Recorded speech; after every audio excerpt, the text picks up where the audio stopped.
in year 2020. Yeah, that will be your base year. That will be the baseline. And you would like to reduce 25,000 metric ton by 2030. That will be the target year and also your target value. So, and that is equivalent to 25% of reduction. This is what we want to see in an audit. Yeah. So you can't set a target that we will try our best to reduce carbon footprint. You can't have such target. If you do, then you're on the fence. You're on the fence. You know, what is trying your best and to reduce by when and how do you want to reduce? When do you want to reduce? What is your base year? So you will need to set target in this format. Yeah. And now the next change is accommodation for disability. Now in our code, we already have reasonable accommodation for religion. Yeah, this word accommodation is tolerance, is embracing, is to tolerate, disability, and also like what we have done in the past, and still in our code for religious practices, and also in the previous code we have added also for pregnant women. Yeah. Now disability could happen before employment and also after employment, right? Now, we can read through the slides, but they are all taken from our VAP standard. I would like to draw your attention with an example, with two examples. One is the disability happened before employment. Somebody who came in for an interview and he was hired, and and he was then later asked to leave because he's always late for work. But when he came for the interview, and before he was hired, he obviously came, with his wheelchair, and he could not. He had to get off his wheelchair. He had to literally, climb up the stairs to the lobby and to the interview room. So when he was hired and he was asked to leave, he didn't go through his 90 days of probation period. Number one, he could not find a parking. There is no parking for disabled persons. So this happened in Malaysia, down in Johor Bahru. So then there is no ramp for his wheelchair, and there is no handrail for him even to hold on to try to climb up the step. There were only 5 steps, from the road and going up to the lobby. Yeah, that is the situation where you are not able to accommodate for disability, and he cannot be fired because he's always late. And his office, he's an IT person, his office is actually on the 4th floor, and the company has no lift going up to the 4th floor. So this is something that we're going to look at, right? So how do we look at this? We are actually doing, and this assessment, a risk assessment, is a continuous effort. It's not like, we have done our assessment 3 years ago, there is no disabled person, and all our hardware is okay, and our work schedule is fine, and we don't have to change anything. It's not like that. But periodically, hopefully all our EHS persons, you will review and revisit the risk assessments you have done.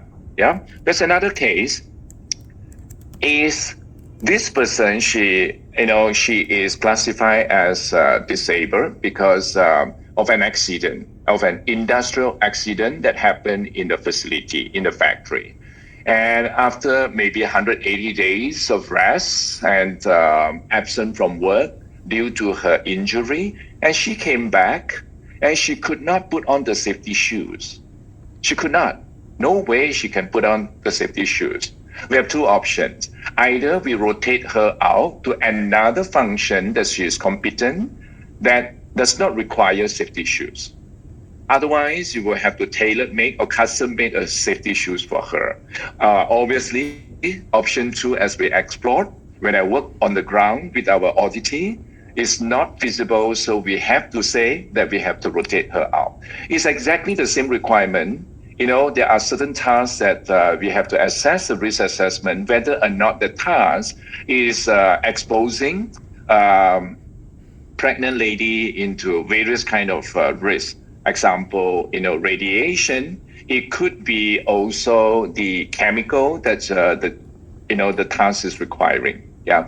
So then, if somebody is planning to get pregnant, you can actually raise your hand and say that I'm planning to get pregnant. So I would like to rotate out from this job to minimize or to eliminate my exposure to chemical and the exposure towards radiation. Right. So it's the same accommodation that we are talking about. It's not providing physical space. It's not. Is providing facility amenities in the company in order to embrace, to accommodate various kind of disability. Yeah. The next change that we have is actually in section E about responsible sourcing of mineral. All of us know that we have RMI, Responsible Mineral Initiative. If you are members of RBA, you are automatic members of RMI as well. Yeah. So in here we have added cobalt into that. Yeah. In addition to 3TG, we have added cobalt into that. So it's the same thing that you have to look at when you're purchasing these minerals. Yeah, you can do that from a centralized function, so you can do that at each individual facility. So during audit, what do? You say, wow, this is done by my corporate office. Though then you can actually arrange for your corporate office to be interviewed during your normal interview time. Yeah, so that what happened in the market right now is that they do collective purchasing at a corporate level, and then it get dispatched and it gets sent to your respective individual facility. Yeah. So what we have added now is actually for cobalt. Yeah, we have added cobalt into that. Yeah. Yeah. The next change is about our management system. All of us know that, well, this is not new. In the past, prior to version 5, we have, we said, wow, management system is a lot of work, and many of the auditee have acquired ISO 9000, ISO 14000. Then we said in the past saying that, wow, if you're ISO 9000, 14000 certified or OSA certified, we will pay less attention to the management system. But unfortunately, in the past few years, many of the findings, as we do a deep dive on those findings, the root cause for those findings is actually lack of an effective management system. So now we are adding this back. This is not in version 8, but version 7. We have added this back to the 4 pillar, to labor, to health and safety, environment, and also ethics. So there are 10 elements altogether in management system, but we applied to the 4 pillars. So in total, there will be 40 finding, yeah, possible finding, yeah. All right, now as you see, this is in the management system. We talk about communication with your internal and external stakeholders. Yeah, so we have added environmental communication into that. Yeah, so in version 7, we have the rest of the pillar, but this time we have added in here. So who are the internal and external stakeholders? As you can see, your direct and your indirect workers. Indirect workers, direct workers are the people that you hired at the facility and you are the employer. Indirect workers will be workers that hired by your service providers, by your vendors, and they are stationed at your site. So it covers all those people, and it covers sub functions as well, regardless if they are intern, apprentice, or student workers, they are covered as well. Yeah. So but if you're a listed company, if you're listed in Singapore, in Japan, in Korea, and also in Hong Kong, so the security commissions will have requirement for you to report on to environmental thing. Yeah, not just on the financial, but it's also on environment and labors as well. Yeah. And the management system in 1.2, as you look at that, yeah, and Mike has put in all this numbering. A stands for labor management system, health and safety management system, chemical management system, environment management system, and ethics management system. It's basically applicable to the 4 pillars. Yeah. And the word that we have added this time is actually due diligence into the process. What do we do? Yeah. Example, before you engage your waste transporter, your scheduled waste transporter in your facility to transport from your facility to a licensed disposal site or treatment site, have you done any due diligence on this company? Yeah. From the labor perspective, for example, yeah, before you engage foreign migrant workers from Chinese Taipei, yeah, for your facility in Chinese Taipei, and you are hiring from the Philippines, and you are using your recruitment agency in Taipei and also recruitment agency in Makati. So have you actually performed your due diligence on this service provider, on this recruitment agency? So in the management system, we practically ask that you do a due diligence when you are engaging new services or you're working with new suppliers and vendors. Yeah. And it's the same, yeah, with the customers that you're supplying to, right? Okay. VAP management system, the previous approach and the new approach. Yeah? This is what we have in the current situation. There are 20 elements, for example, 20 requirements. We call that the conformance requirement in each element. There are a total of 93 elements in our code of conduct. Yeah? Some may not be applicable to you. And each of these elements may have a lot of requirement. Yeah? What happened right now is if you don't conform to one out of the 20 requirements, you're given a major. So the solution for you is that a lot of people say that it's unfair, right? It's unfair. So what do we do now? If it's more than 20% of the compliance requirements are missing, then you get a major finding. If it's less than 20, you get a minor finding. Okay, CK, how do we know in each element how many conformance requirements are there? Right?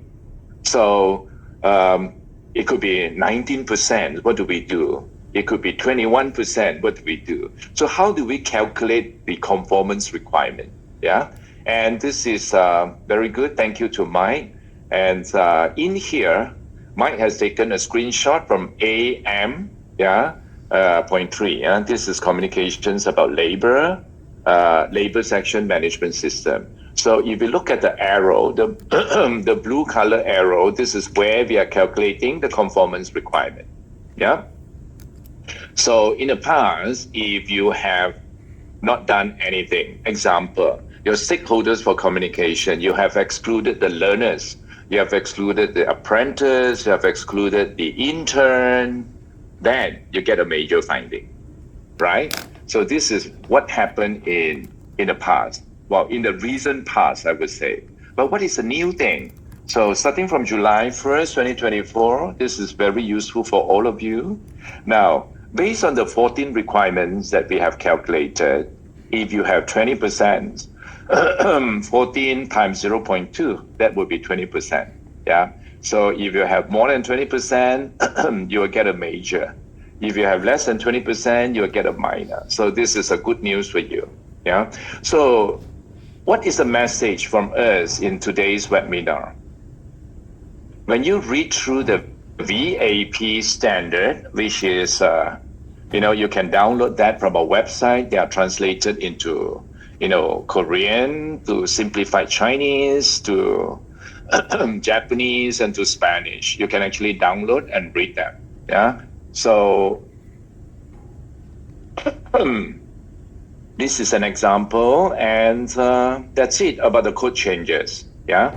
And the next session for today's webinar is actually the prevailing regulations and policies. Some have been enacted, some have been enforced, some is coming soon. So this is something that we would like to talk to you. Yeah. Wow. We have 750 attendees. This is record breaking. We can take up to 1,000, yeah, in this. All right, looking at this, the EU Corporate Sustainability Due Diligence Directive. In short, we call that CS triple D, CS triple D. Yeah. So it's actually Corporate Sustainability Due Diligence Directive. Yeah. And we look at that, and there are so many things changing. This is coming from our policy department, where the slides were prepared, and you would have attended this as well. For those of you who have attended our outreach meeting in India recently, and also in Malaysia recently, you would have seen these slides. Yeah. And there are fundamentals from this EU CS triple D. Yeah, there are three fundamentals in it, and the obligations. Oh, first of all, you have to determine whether you are in scope or you're not in scope. Whether this directive is applicable to your customers and also to the supply chain or not. That is the very first thing.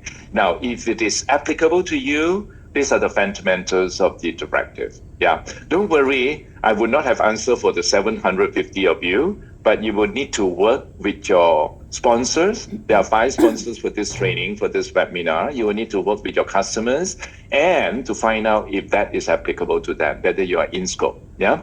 One of the fundamental is actually the human rights and environmental due diligence obligation that you need to do. Yeah. And also you need to understand what happened if there's a violation of non-conforming. Yeah, what are your liability? Can you be sued? Can it be a criminal case? The next thing is what is the transition plan? We don't expect you to achieve 1.5 right away, but there is a plan to bring you by stages to achieve 1.5, right? So it is over a period of time. That is what we call the transitions plan. Yeah. So the next slide is actually on the timeline. Well, we will not go into the details of the timeline, but look at the size of your turnover and also the number of employees that you have employed. So what is the turnover, of the customers that you're supplying to, or you yourself, if your customer's company, RBA members company, whether or not this is applicable to you. If you are applicable, this is applicable to your corporation or to your company, then you need to look at the timeline. Yeah. And it came into force on July 25th, 2024. So whether it's 3 years or 4 years or 5 years, it all depends on the 2 factors, your turnover, yeah, and also the number of employees. Okay. Now, in the value chain, yeah, you have in your supply chain, yeah, there are upstreams and downstreams of your supply. Yeah. So what are applicable to you? Well, upstream activities are business partner, yeah, related to productions of goods, for example, and provision of services that include design, extraction, sourcing, manufacture, transport, storage, and supply of raw material, product and parts of product, and development of product and or service. Yeah. So if you are within this scope on the upstream and your customers, ultimate customer in the entire value chain, yeah, is in scope for this EU CS triple D, then you will be involved. You'll be asked to do something, right? And for downstream, it will be distribution, transport, storage of product, yeah, including dismantling, recycling, composting, and landfilling, where the business partner carry out those activities directly for the company or on behalf of the company.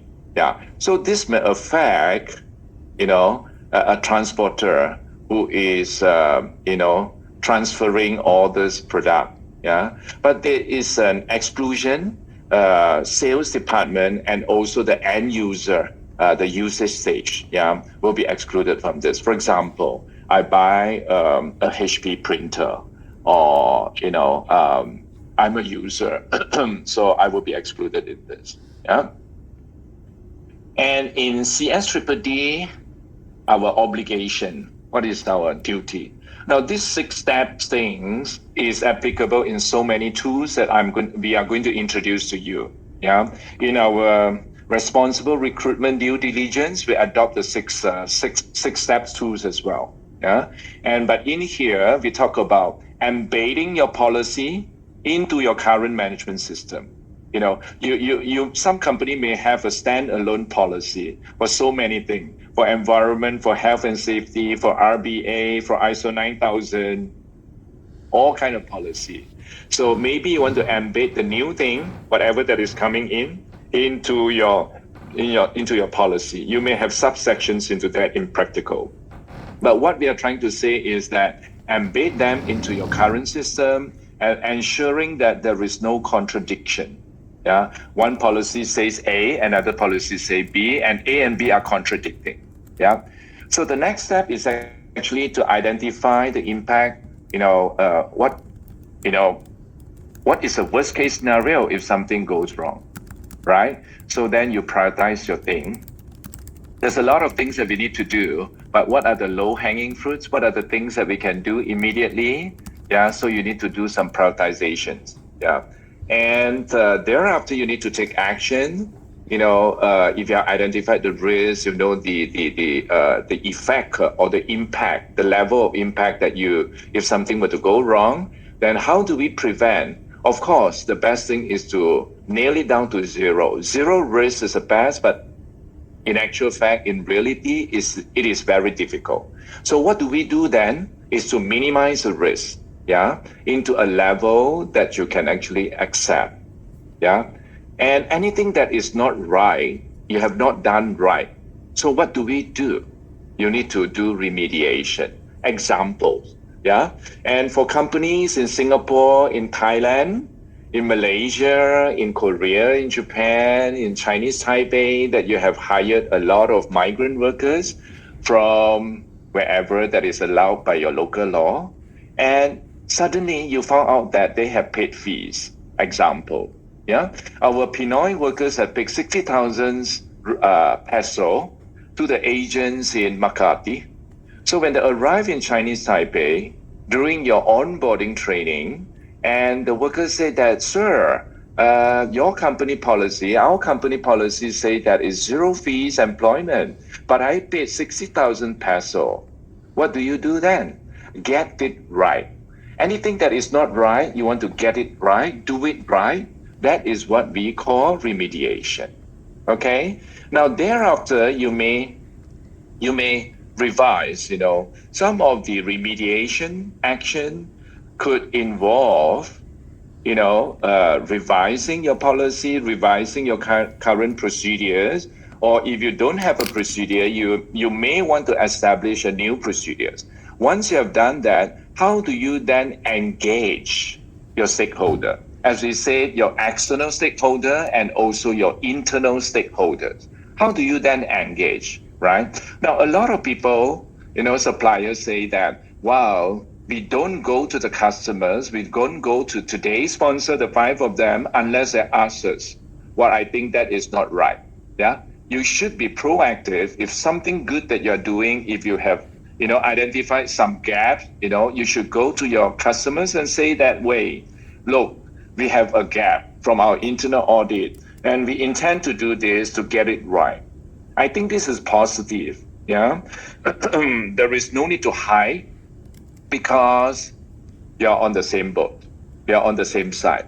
Yeah, we are driving towards the same goal, right? So I like all the suppliers to change this mindset. Yeah, a lot of people said, hey, if we have not been caught doing such things, so why raise a red flag? So you only take action when there's a red flag that is reactive, right? The next thing we want to talk about is actually our complaint and notification procedures. Yeah, that's one of the steps. How do we proactively engaging our stakeholders? It could be our workers, it could be our trainees, it could be our vendors and suppliers, it could be our customers, it could be our neighbors, it could be the authority. How do we then have an open door, a channel for people to submit their complaint or feedback? Yeah. And then part of the principle for PDCA, Plan, Do, Check, Act, this is a part where we need to monitor, we need to check, whether or not all the effort that we have put in, to minimize the risk, to reduce the risk, they are functioning, they are being implemented, they are effective. So we need to monitor that. If not, then we need to, put in more effort, or we need to revisit, our corrective action in order to make it efficient. Yeah. So then CK, you have talked a lot on one slide. Yeah. But I'm trying to put it, relate that to your normal operation. Yeah. So in a facility level. Okay. So then you will be asking, do I need to reinvent all these views? Do I need to create all this on my own? Oh my God, there are 760 of us suppliers, yeah, easily coming from 300 company, supplying company. So do we need to invent all this on our own? The good news is in the next slide. Look at this. Yeah. And we have RBA tools. All of you, the members company, yeah, whether you are supplying to our five sponsors, some of the suppliers that are supplying to our five sponsors are also RBA member. Now you are RBA member, you have access to all these tools. You have access to that, right? Now look at our code of conduct we have covered. And why are we changing so often? When I go on site, a lot of people are saying, hey, CK, I don't know why RBA is keep changing, We have a hard time to keep up with you, right? Yes, we are changing our code of conduct, reviewing and change and amend and revise where we need to every 3 years. That is why you see version 8 and stuff like that. No? And about identifying risks, we have a risk platform. And for those of you who have done validated assessment program, VAP or SVAP for forced labor or SVAP for chemical, you would have realized that there is an SAQ, self-assessment questionnaire. A lot of auditors are asking, CK, you are the consultant, yeah? And can you tell me what is a checklist the auditor will be using? When the auditors come on site, can you tell me what they're going to ask, what sort of record they're going to look at? If you have done your self-assessment questionnaire, you will know what they're going to ask. Even though right now, for version 8, it's not mandatory, but it's a good tool for you to do that. You can actually go to RBA online, you can fill up, and then they will tell you, they will score. If you do it online, that will be scored. Yeah, you have score for each of the pillar, whether it's 80%, whether it's 60%. They will also identify what are the gaps in each facility that have filled up the SAQ. So this is a good way of doing due diligence or identifying the impact, right? Of course, in order to minimize the risk and also, as I said, terminate the risk. Termination or elimination of risk is our first preference, but the reality is that this is very difficult, Yeah, unless we eliminate the entire, example you said, foreign migrant workers is a hassle. We have to pay management fees. We have to provide dormitory. We have to engage, our interpreter to talk to them and all kind of extra work. So, they may be running away, abscondment, we say, yeah. So you say, wow, this is risky for our operation. What do we do? Well, in order to eliminate that is not to employ foreign migrant workers.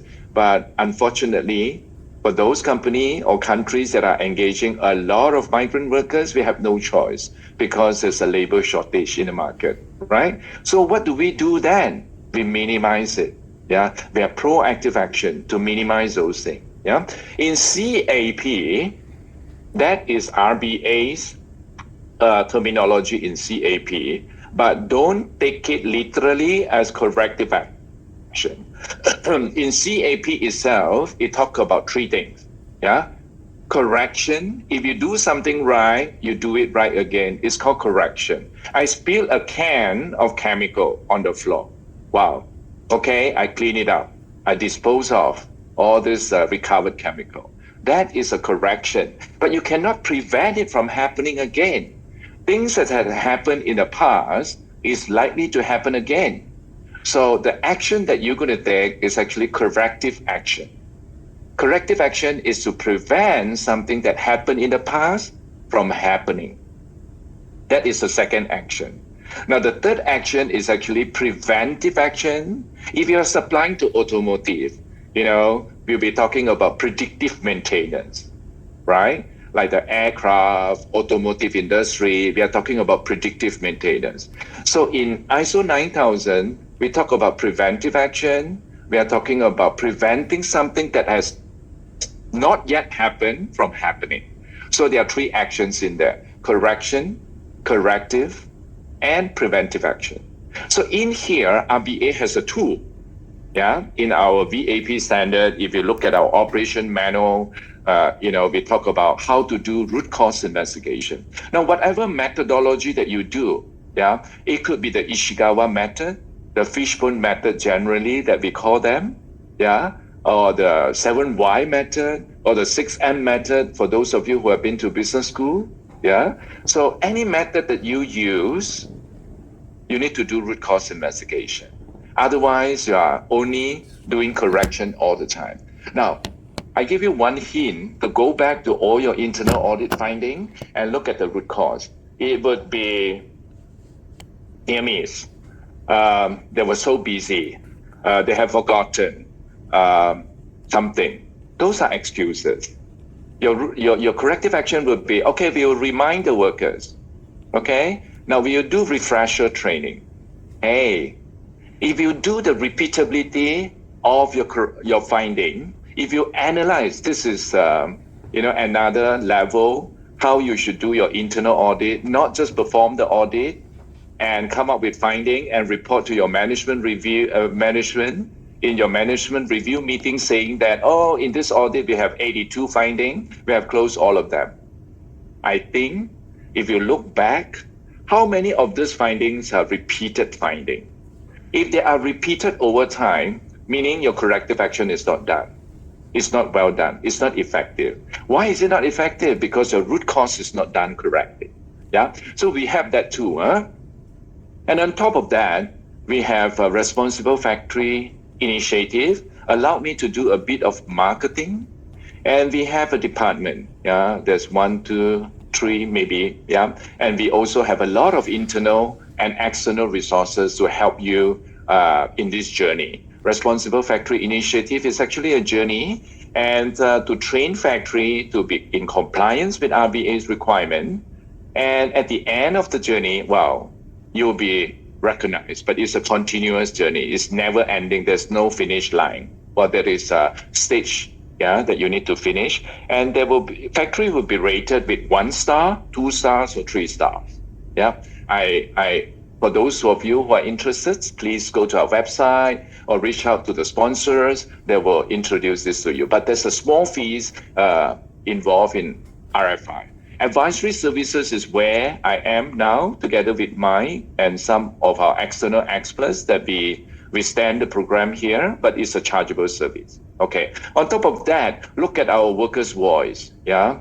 And in here, we have 24/7 people who can write in email, or also, whether it's a smartphone, they can actually file the complaint, file the feedback in 10 languages. Yeah. So we have dedicated people handling this. Yeah. So you don't have to reinvent a new channel. We have to have a web-based tool or something. You can actually tap on to what we already have. That is one of the biggest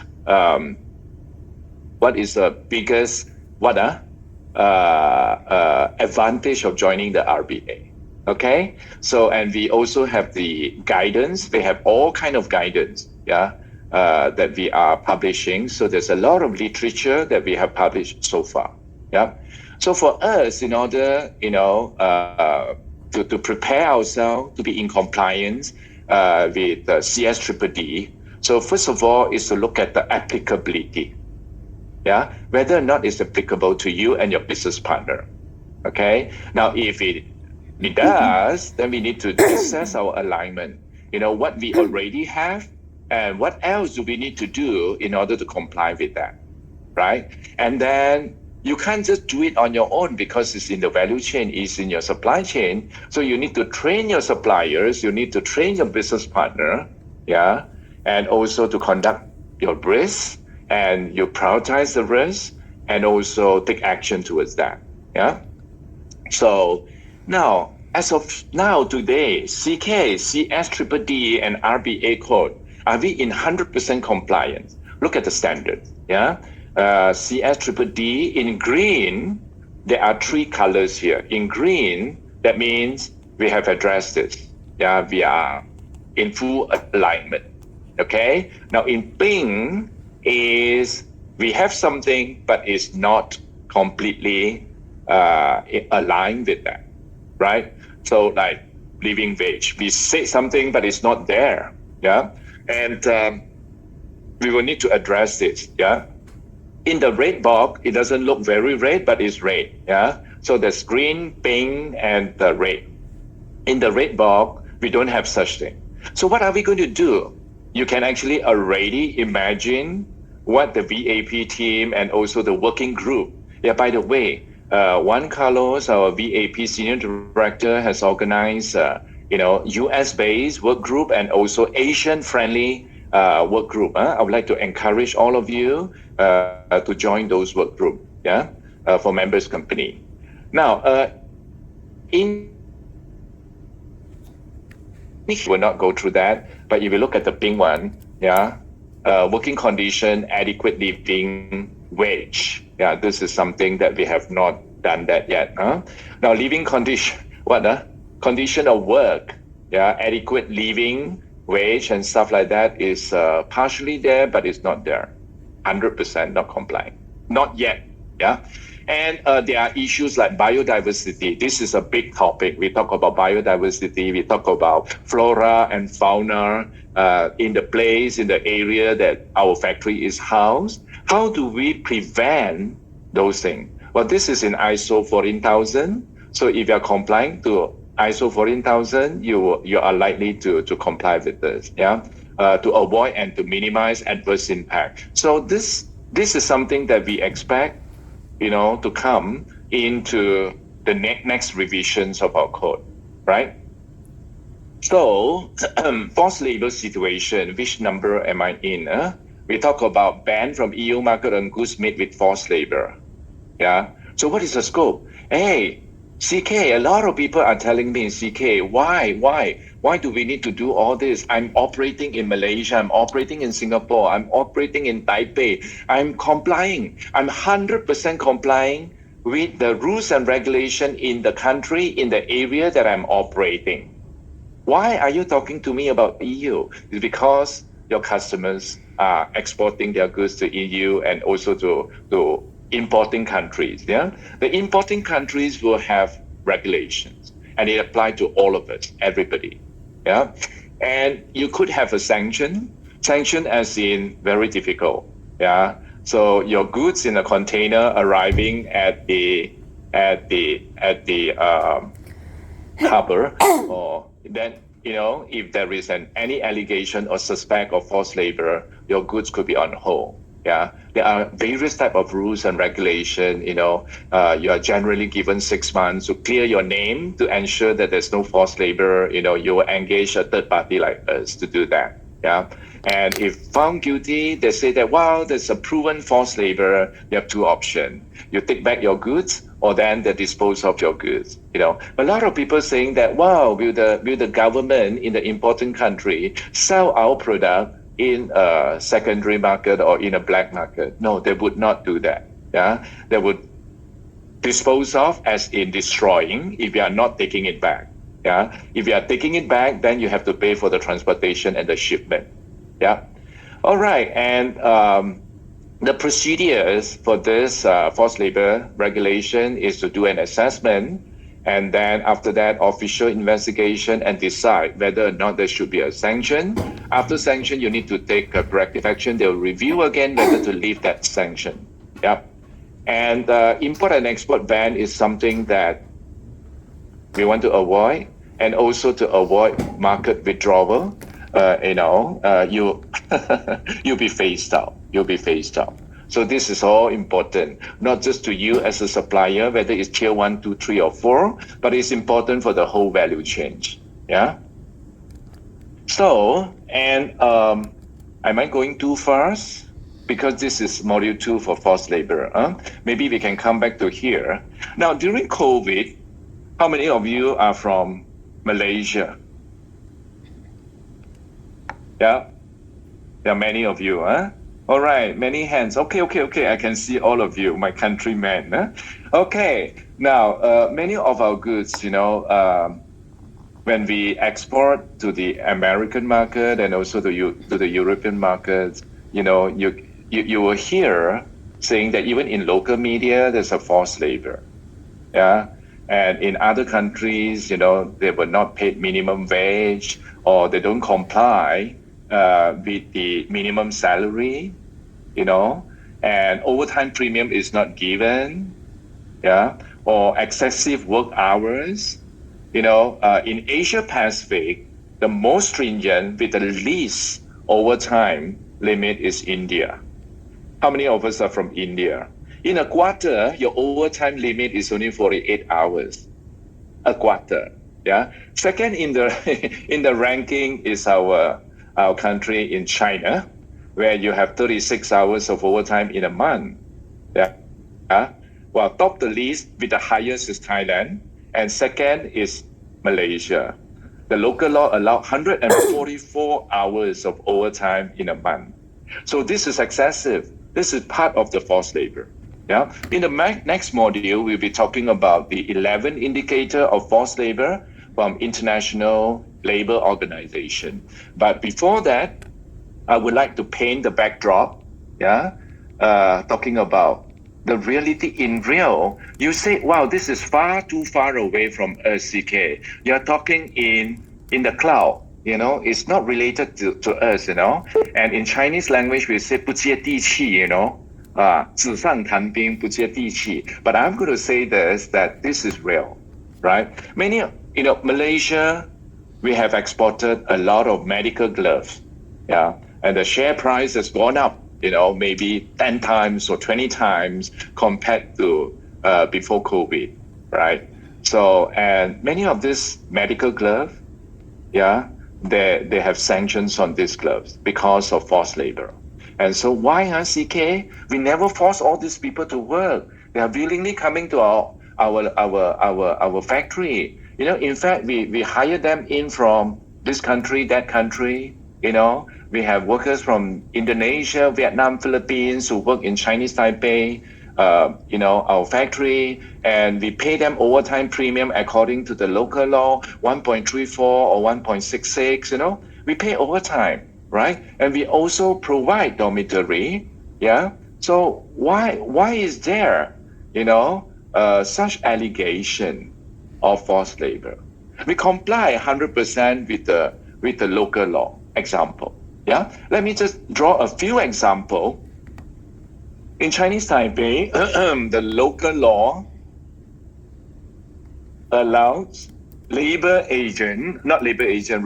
agency to collect service or management fee. For the first 12 months, you collect 1,800 new Taiwan dollar. Second 12 months, meaning into second year of your contract, they are allowed to collect 1,007. 25th month onwards, and also future contract, renewal of contract, they are allowed to collect 1,500. Of course, all these are maximum, right? And your alien your alien registration card, 1,000 new Taiwan dollar a year. So these are all allowed by the law. But suppliers in Chinese Taipei, when I talk to them, when I go on a site for consulting or for training, they always say this, CK 老师, why we are complying with Chinese 劳基法 and immigration law, the labor law, but why do you think that we are still not complying with RBA's requirement? And our customers are telling us that we are not zero fees. Yeah. So complying with the local law does not mean that you're complying with the importing country's rules and regulation, your customers' requirement, the RBA code of conduct, right? Yeah. So this is something. Now let's talk about Thailand. Wow. Thailand, estimated you have 3 million Myanmar workers coming from the border. In Mahachai, that is easily 1.6 to 2 millions of Myanmar residents, holding Myanmar passport, living in Mahachai, in this province, right? And you brought them in, employer brought them in from the border, from Yangon, and all kind of expenses. You go through an agent to bring them in. And you say, wow, the law says it's okay to collect those fees collected by the recruitment company in Myanmar and also by the agency from Bangkok. So why do you think that we still get a finding? It's because of that, right? Now, Malaysian company and Thai company, if you have this, well, the law allowed us to work 144 hours of overtime, CK. Look at our pay slip. Look at our work hours. We comply with the law. We have not exceeded 144 hours. The Malaysian HR will say, yeah, CK, that is exactly what I want to say, right? But why are we given finding? Priority, right? Then you get a finding. Because RBH requirement is more stringent, our work week, including normal working hours and overtime hours, shall not exceed 60 hours. It all depends. Now, it's not a life and death issue when you exceed 60 hours, but there is different categories of finding, depending how many percent of your population have exceeded those hours, yeah? Whether they are more than 60, is 60 to 72, or 72 to 84, or more than 84. It comes in different categories, yeah? So the next thing is, CK, I have outsourced all this. The security guard, I have outsourced. The cleaning company, I have outsourced. The cafeteria, I have outsourced. But during audit, why do you interview these people? Right? Very common. Huh? In Singapore, if you're housed in somewhere in Woodland or in Tiong Bahru or in somewhere, or in Jurong or in Tuas, our company, we have direct hire. Other than that, we outsource our on-site service provider. We have a canteen operator, we outsource. We have a cleaning company, we outsource, right? And anything else, we have another one, security guard, we outsource. And many suppliers think that as soon as we outsource all this activity, we are clean. It's not my obligation anymore since I outsource them, right? Example, your scheduled waste. Scheduled waste transporter that you engage in Singapore, in wherever, all the country in Japan or in Korea. I need to pick samples, yeah, of all the country depending on our participants, right? So when you say you outsource it, but it's not. You're still obligated to ensure that they comply with all the rules and regulation that you are operating in the location that you're operating in, and also the RBA Code of Conduct. There's one change that we formalize it in the first slide. We talk about equal pay, equal work. Right. How many of us are from Singapore? There is no minimum salary. There's overtime premium. Huh? I see hands, Shirley, thank you. Yeah. And, there's no minimum salary. So when I was there doing a mock audit or something, I can't remember, somewhere in Tuas, yeah. Then I interviewed the cleaning company. What happened is that when you outsource your facilities cleaning, into a company, a reputable international company, and then it's a facility management company. Yeah, everybody knows that, right? And from there, they outsource again to their next tier of service provider because they do not have enough cleaners, so they outsource. So when I'm on site, I have interviewed different people and we pick samples. I spoke to one of the 姐姐, when I call her 姐姐, elder sister, she's very happy. She's a retired, retiree, but she's working as a cleaner. And we spoke in Teochew, and she said that before confirmation, I get 1,400, right? After confirmation, I get 1,500. Okay, that's very good. And she helped me to make coffee, from the pantry. Then in my formal interview, I speak to somebody from Malaysia, from Kota Masai, across the border, and he comes with his motorbike. Wow, very motivated, yeah. And then I asked him, how much are you making? Tak banyak lah bang, not much. I'm making 550 Sing dollar. Oops. I say, kenapa ya? Why? Okay. But on top of that, I get 300 Sing dollar a month from my transportation. All right. That is very nice of your company, right? Then I interview another cleaner from India. Baya, how much do you make? 22 Sing dollar a day. But sir, I get 5.25 Sing dollar a day for my transportation from my HDB flat where I live to the job site. Yeah, and then my question is, now tell me what is your work scope? Well, there are 3 stories. We are entrusted to 1 story each. The number of toilet that I have to clean, the pantry that I have to clean, the number of trash can that I have to clear, and also the floor space is the same. At entry level, you see different salary. 22 Sing dollar versus 550 a month versus 1,500 a month. What is that? It could be a potential biasness. Yeah. So there are many things. Yeah. Any allegation like that can happen. And I would like to open up the floor for any questions before we go to the next training. That is module 2 that starts at 11.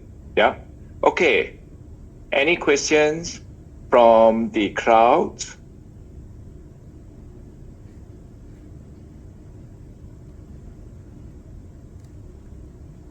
While waiting for your questions, we still have 22 minutes. Now, I would like to talk a bit more. We can go back to the first slide, but GHG Scope 3, we can actually talk about that in our Module 3. I was rushing. I was worried that I cannot finish within 90 minutes. Yeah, but now that we have a bit of time, can I go back? May I take the liberty to go back to the slides? Yes, Catherine, you have a question. Is that the Catherine Song from Intel Penang? No? What's your question? Can you type in or you want to unmute yourself to ask questions? We have 768. I need to take a picture of that. You raise your hand, you have questions.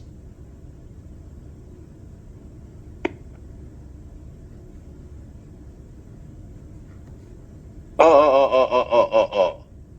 我注册了一次，是不是可以上3节课 ？Oh no, you have to 注册 for everyone because there is a different what do you call that? Linking So 是啊，我们是有同步翻译的，没听见吗 ？OK， 下午都会有哈，3节课都有同步翻译，我们有2位那个翻译老师哦 ，OK。It will not be recorded. Sorry, Christina. PPT, no, I'm sorry. We can supply the reading material. Actually, you don't need all the slides, okay? All the slides are prepared based on the reading material that we have. Yeah, everything is in there in our VAP standard and also in all the guidelines and the literature. Yeah. 同声翻译在哪哦 Okay.So you have to go to more, and then you have to select the 频道 ，OK？ 那就是说，从刚开始到现在没听到吗？没听到翻译哦。OK， 谢谢 Jade 有和人家讲了啊。点左下角方啊 ，CC 的那个旁边那一个地球那个有翻译 ，Thank you so much。OK， OK， 都点到了好，连不上啊，哎呦 ，I'm sorry， Wang Li， you may have to do that. You may have to find your what your IT. Some company, especially from China and also from Chinese Taipei, your IT, your company have a lot of limitation in terms of sound, especially when you're using desktop. Yeah. Well, can you, Santa Kumar has a question. Can assisting RBA SAQ account? Well, correction, is RBA online account. Yeah. And you can nominate yourself if the account is active. 其他的都在讲这个啊，都在讲翻译，也没有听到声音哈。那这样子哈 I mean the next lesson at 11 o'clock, please call in early at 10:30. I will call in immediately when we are done with this so that you can actually see that. You can actually test your thing. For those of you who cannot hear, you have to 退出 and 登录 again. You have to drop and come back again. Okay, let me see any real questions. Repeated questions. That's correct. Yeah, Yoshikawa-san. What you have written is correct. But recently there's a change. The outreach meeting I presented, you were correct at the beginning. But as of now, in January, I believe in Tokyo, I met you, maybe, yeah. And now it has changed. Yeah, we have just confirmed with the VAP department with one Carlos that said, yes, you have to have a reduction target. Yeah. And no, 方同学哈 no 内容是不一样 our sponsors have sent you the invitation. There are 3 sessions, but the content will be different. Yeah, don't think that I have attended today's session, the second and the third I'm not attending. That's fine if it's not applicable to you, but the contents are different. There are 3 different sessions that you need to attend. Yeah, you wish to attend, and the sponsor would like you to attend. All right, 不一样哦。OK， 好多 questions 哦。OK，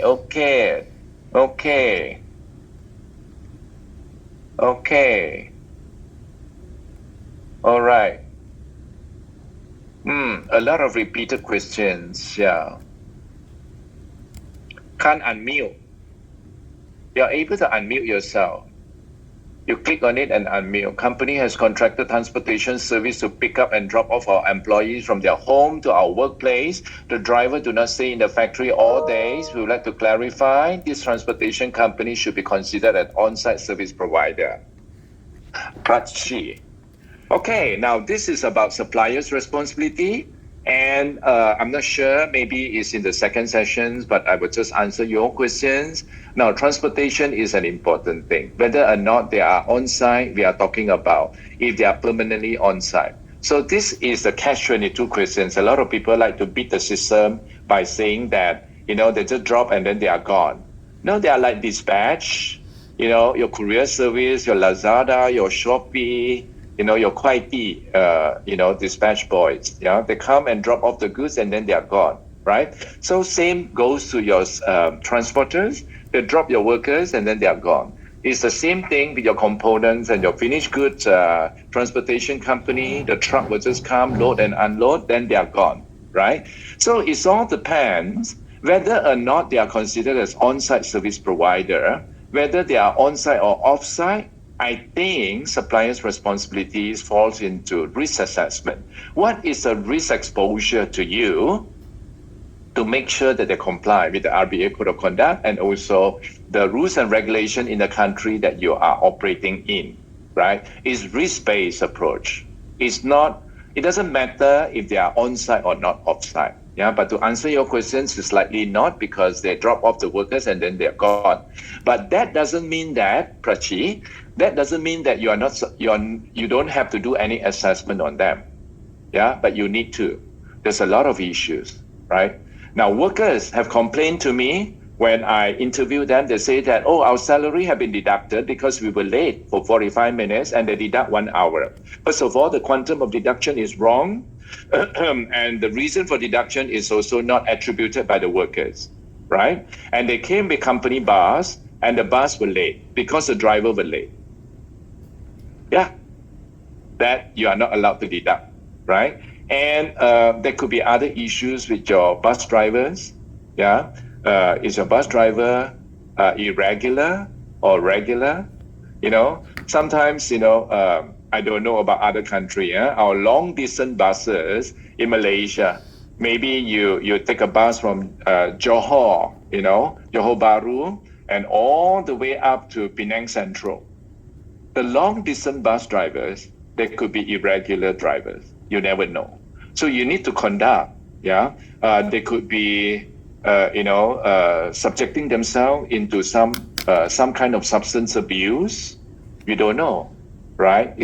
You need to do assessment. What is a risk exposure to you, right? So next question.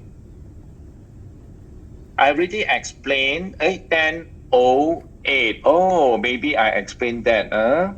Equal pay, equal work. Did you hear my explanation in Singapore, Santakumar? Did you hear that? The cleaner that is doing the same job scope, they were paid differently. So that is not equal pay for equal work. Of course, we're talking at entry level. Same operator that comes in manufacturing, in production line, that at the entry level, regardless of gender and nationality, they shall be paid the same thing, right? So, after certain time, like 6 months, a year, or 2 years down the road, because of efficiency, because of NG product, because of their competency, the base salary may go different. But we are talking about entry level. Okay, implementation of scope 3, what we have just said, that will be in detail. Anita, come for our session 3. We will do a deep dive on scope 3. As of now, implementation, you need to do that. You first need to track and check what is your footprint for scope 3. All the 15 category, but category 1 is mandatory, but the rest of the category, you need to map them. How big is the footprint? Normally, based on our experience, in totality, this is bigger than scope 1 and 2, likely, right? Because it goes into the upstream and downstream, not just your own company. And go back to the slide and explain. Which slide to explain, Catherine? 10:09, you say, please go back to the slide and explain. Which slide, Catherine? Which page? Okay, I'll come back to you. You let me know. Hope to get more guidance and establish CSR. Maybe you need to talk to your customers again for further training. That will be good. The management system. Okay, what is the management system? Okay, 文件在哪里下载哈？王婷婷，到我们的 RBA website，到我们的网站上 you can download all that document. Management system. This page, Catherine? Management system. What is your questions on management system? I may have missed that. Is it mandatory to conduct on-site due diligence on service provider? Yes, Mr. Kim. You can actually, if my suggestion is, Mr. Kim, if they are on-site, your cleaner, your suppliers, service provider, your on-site vendor, especially with automotive industry, you have your vendors within your facility, right? Like Toyota City, right? And like your Kia City, all your vendors, they are component suppliers. They are housed in the same vicinity, in the same parameter. So these are on-site. It could be service provider, there could be vendors, there could be component supplier. You can actually assess them through your supplier's assessment, or you can actually include them in your internal audit if you wish to.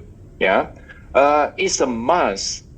It's a must, Mr. Kim. You need to identify, it could be in the next module. We will be explaining supplier's responsibility. It's a must for you to identify who are your next tier of major supplier. Example, I have 600 suppliers, but I cannot be doing all this with the 600. I cannot be auditing or assessing all my 600. But how do I determine who are my next tier of major supplier? I would like to encourage you to come back at 11 o'clock. Okay, so we have a method, very practical method to assess, to filter out who are the next tier of major supplier.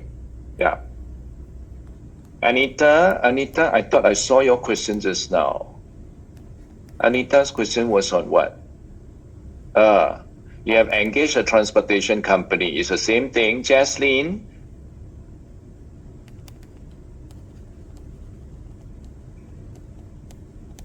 Oh, okay. You send it to me privately. Let me answer these questions. Your business operate in Singapore, and no, all this is applicable as long as they are in scope, right? Regardless of their nationality, regardless of what pass they hold. Okay, in Singapore, regardless. Our code of conduct is applicable to in-scope worker, regardless of gender, religion, and nationality. So don't get me wrong that this is only applicable to migrant worker. I may have raised a few examples on fees, yeah, that is related to migrant workers. But let's take China and India. It's a huge country. Now, people from Inner Mongolia, from Chongqing, could be going to Guangzhou, to work, yeah, or Foshan to work. But how do they get to that factory? They're so far away, thousands of kilometers away. How do they get to know that that factory is hiring? Of course, the IT savvy people, they would have logged onto the website and applied online. But there are a lot of recruitment agency. Yeah. After the festive seasons, especially Lunar New Year in China, when I was working in China, at the main train station, you will see people putting up signages, I can introduce you to job in Dongguan. I can introduce you to a job in Baiyun, somewhere. What are those people doing? They are collecting 500 RMB, and they say that I will introduce you to 5 company. That is the cost for information. And in local Chinese language, they say 信息费, 这个是介绍人黄牛哈. They are using that. It's an introducer fee, right? And there are also fees related to, medical checkup. Before you come on board, you need to do a medical checkup, and we will reimburse you the money after 90 days when you're confirmed. And this is quite a common finding in many countries, especially with your local worker, with your domestic, in-country workers, right? And this happened a lot in China. And the 80 kwai that they spend for medical checkup, and you hold them for 90 days. Why? You talk to the HR, they say, well, we have 90 days to reimburse when they're confirmed. But that is also prohibited in RBA Code of Conduct. Yeah, our parent company invests in Singapore, complying with MOM requirement. But all this is for future investment. You need to comply with RBA Code of Conduct. Okay. Now, if you want to clarify the discrepancy, it's not a discrepancy. Yeah, this person from Singapore, I will not mention your name. It's not a discrepancy.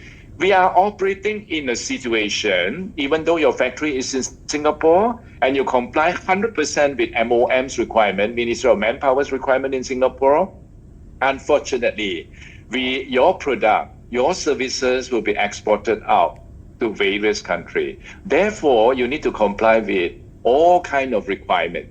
In the next section, we will talk about the requirements that you're operating in, not just the rules and regulations of the country that you are housed in, but there are other requirements, customers' requirement, RBA's requirement, importing countries' requirement, the EU's requirement. So you need to comply with those. So to answer your question, during audit, which requirement do we refer to?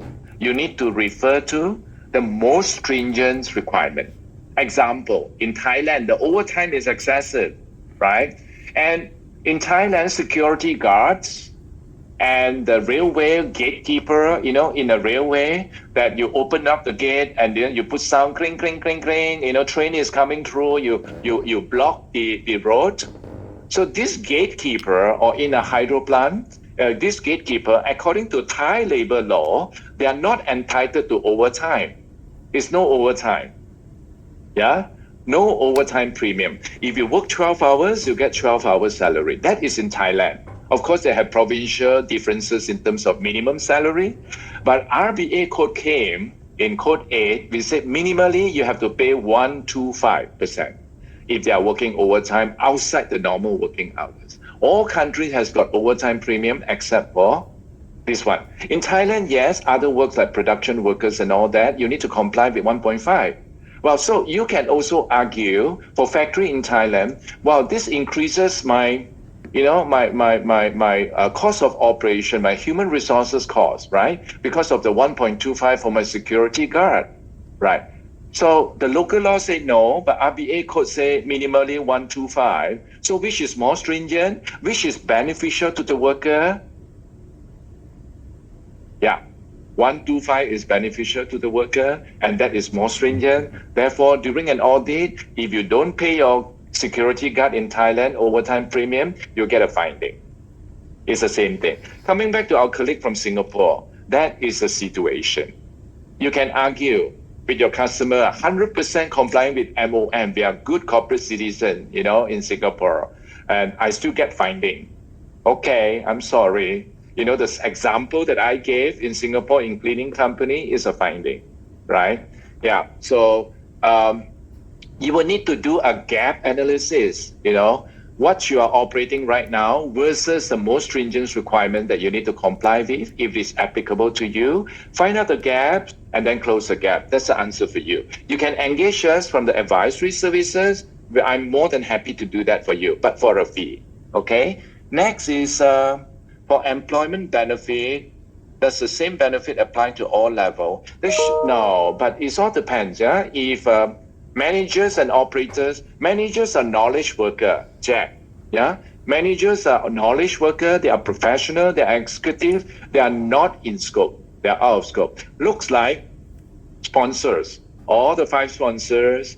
Looks like we have participants who do not understand labor in scope and not in scope. Yeah, maybe you would like to explain that. Yeah, in short, Jack, benefits according to the labor law. Okay, like